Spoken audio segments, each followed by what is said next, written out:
Hello everyone, welcome back to my channel Mala's food magic.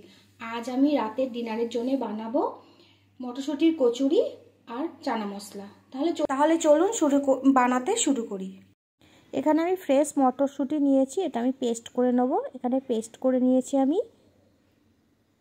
আর এখানে আমি ময়দা, সাদা তেল আর লবণ দিয়ে মেখে নিয়েছি। নরম একটা ডো তৈরি করে নিয়েছি। 10 মিনিটের জন্য এটা আমি রেস্টে রেখে দেবো।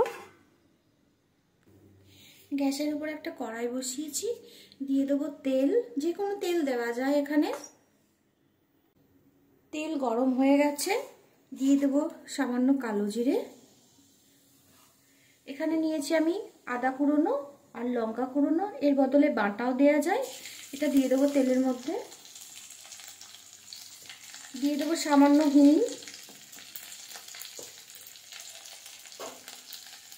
ভালোভাবে এটা ভেজে নেব যাতে কাঁচা গন্ধ চলে যায়। এবার দিয়ে দেবো বেটে রাখা মটরশুঁটির পেস্টটা।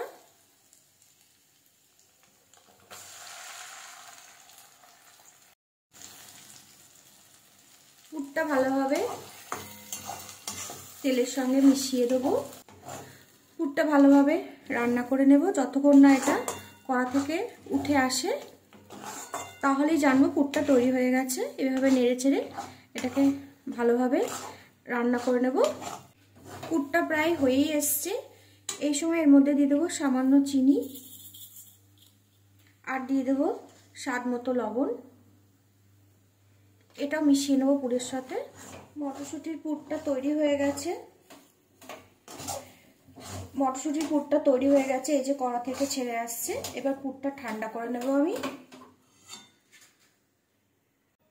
এর মধ্যে দিয়ে দেবো আমি ভাজা মশলা।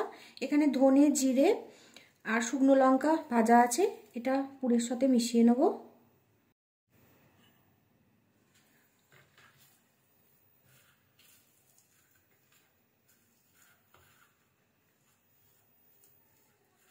ভালোভাবে মিশিয়ে নিয়েছি মশলাটা পুরের সাথে।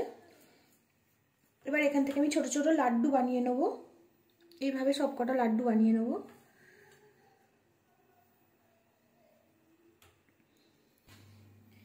এইভাবে আমি ছোট ছোট সব লাড্ডু বানিয়ে নিয়েছি।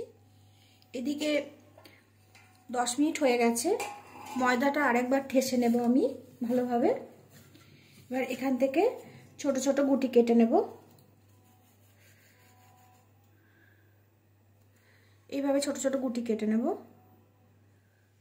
ছোট ছোট গুটি কেটে নিয়েছি, দিয়ে এমনি করে বল বানিয়ে নিয়েছি। এবার এর মধ্যে পুর ভরে নেব। বাটি বানিয়ে নেব প্রথমে। তারপরে এই লাড্ডু, একটা মটরশুঁটির লাড্ডু, এটার মধ্যে দিয়ে দেবো। এইভাবে আমি সব কটায় ভরে নেব।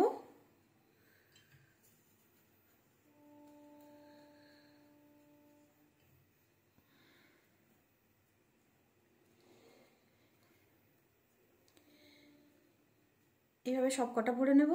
সব কটা গুটিতে আমি পুর ভরে নিয়েছি। এবার এগুলো বেলে নেব। একটা গুটি নেব, এর মধ্যে এরকমভাবে চেপটে নিয়ে এবার এটা বেলে নেব।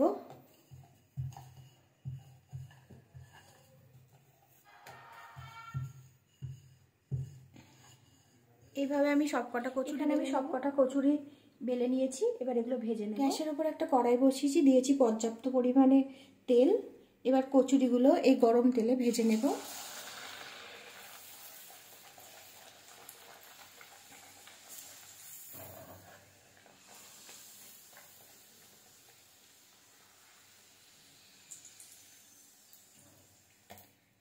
এইভাবে আমি সবকটা কচুরি ভেজে নেব।